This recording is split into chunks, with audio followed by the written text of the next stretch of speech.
So I don't know if they were thinking of that.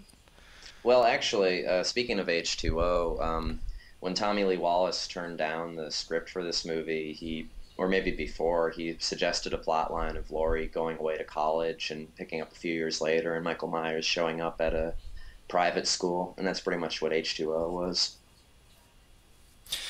And it's kind of like this one because it's a contained setting, the hospital or the private school. But originally, supposedly, Carpenter and Hill wanted to do this as Laurie running through a high-rise apartment complex, Yeah, that's right. which was just like what's that one called? The Carpenter TV movie. Somebody's watching me. With Lauren Hutton, Yeah, which did between this and Halloween one. and it's kind of unfortunate they didn't go with that.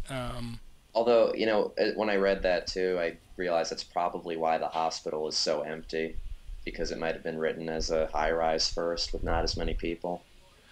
That's So true, yeah, except it's the only explanation I can think of, like the oversight of why there are so few hospital employees or patients. There are no patients or in this patients. hospital. Yeah, it's the girl with the razor blade and Lori, and that's it.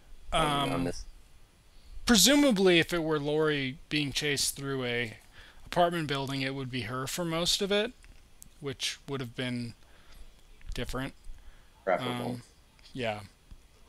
Nobody talks about this. We tried to find Carpenter talking about this movie, and he really doesn't. He talked Yeah, about it at the time, uh, saying it wasn't very good when he was doing interviews for The Thing. Carpenter's stock response to questions about Halloween 2 is to say that he wrote the script one night with a six pack of beer, and Laurie and Michael being brother and sister was the best he could come up with. That's pretty much all he ever says about it anymore. And I mean, Carpenter is somebody who's very comfortable with the commercial exploitation of his properties. You know, all those remakes of his stuff, he's said that he could care less as long as he gets the check. Yeah. And there's no reason to think he wouldn't feel the same way about a sequel that he was contractually obligated to work on. Oh, you know what? I think in a second we're going to see Michael Myers sneak into a maternity ward, and that's the other part of the hospital that has some human life in it. Yeah, Okay, I see one baby. I think there's two or three, and one of the nurses mentions like having to take care of them. I hope they don't kill the nurse that has to take care of the babies. Okay, we got two. Yep. These POV shots are. It's kind of surprising Rick Rosenthal didn't direct a Friday the 13th at some point. He would have been, you know what? This would have been a good Friday the 13th if it were a Friday the 13th by the standards of those movies. Oh, it would have been real. Well, I mean, it's Panavision. I don't think they Oh, ever had right. a Yeah. Panavision. Yeah. It's Dean Cundey. Come on. Oh, Friday the 13th 3, I think, was Panavision and 3D. Trying to. That was the Steve Miner one. He really was not a very. He did 2 and 3. Yeah. Steve, Um, and Halloween movie later. he did He did H2O. H2O. And now it's gotten a lot darker in the hospital for some reason. They don't have Laurie's light turned on. And Lance Guest, Universal leading man of the early 80s, is macking on the serial killer victim. She's getting some lines finally. She's getting to react to what happened to her in the last movie, only a half an hour into the sequel. Let's not forget that she did have living parents or adoptive parents at this point who They have. mention they mentioned that they tried to call them, but they couldn't get them, and that's all you hear Because about they them. were at a party, right? Right, they're at a Yeah. party, pre cell phone times. But they seem to stop trying. And it's not like Donald Pleasance is worried about her, even though he knows there's a sister in the. He in the what? Oh, that's Well, right. it's In the reshot material. yeah, Right. it's post. It's in new continuity. I mean, that's kind of the funny thing about Halloween movies is It contradicts itself. they have a lot of Yeah. continuity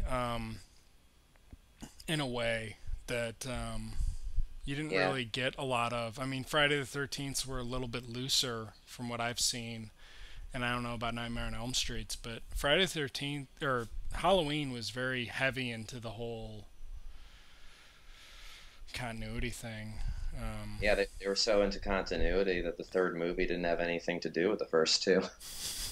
Because it was going to be like the Twilight Zone until John Carpenter and Deborah Hill found out you couldn't kill kids and get good That critical response. Oh, that's not why it didn't get a good critical response. But it didn't help it either. No, I think if it hadn't had that scene, people might have mentioned that it looked like a 50s sci-fi movie from Universal, of course. But Yeah. Well, the reason that there's so poor light in this hospital is because Rosenthal was trying to go for a German expressionist look. He tells people lots of shadows, lots of darkness. But I mean, the first movie had a lot of darkness too. So it's just, you just take it as a continuation of the first movie's style. And it's Dean Cundey, so lots of darkness, rich, black, velvety, blue, and dark. yeah, I mean, this is a good example of at some. I mean, unfortunately, I think Deborah Hill died in the early night a few She years died, ago. yeah, a few just 2 years ago. Um, but Here's the security guard okay, we'll sequence. get Well, started on sequels once I finish well, this thought. okay. Producers' commentaries where they talk about the directors being full of shit might Hmm. actually be really interesting because like something like this or a Jerry Bruckheimer movie even where you know that he was very stringent on making it look like a shitty Jerry Bruckheimer movie would be kind of interesting and Deborah Hill might have done a commentary on this. I don't think Carpenter would have. I think he's Nope. totally disconnected from this.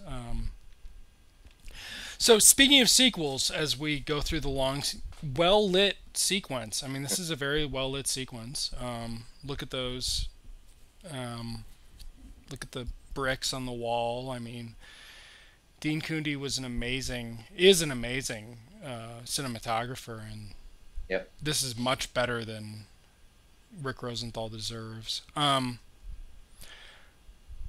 I always, wow, that was bad editing from Mark Goldblatt. They really needed to cut that a few seconds earlier.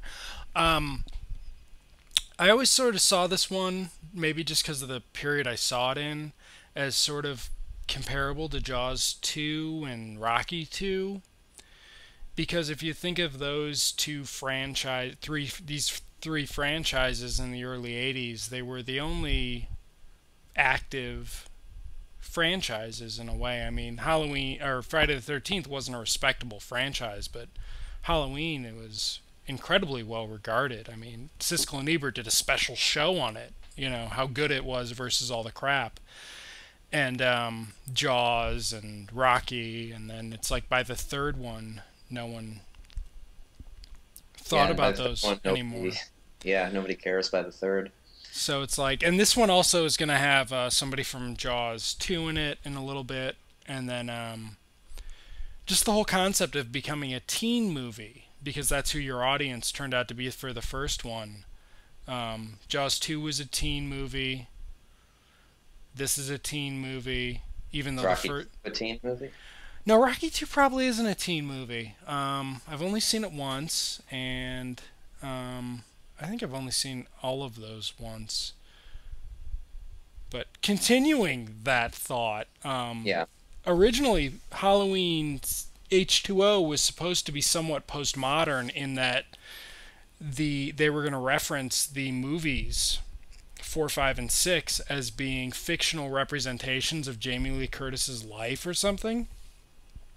Or yeah, Yeah, and the they one, yeah, the ones without her, right? yeah, the ones without her were going to be, because she wouldn't sign off on it or something, and exploiting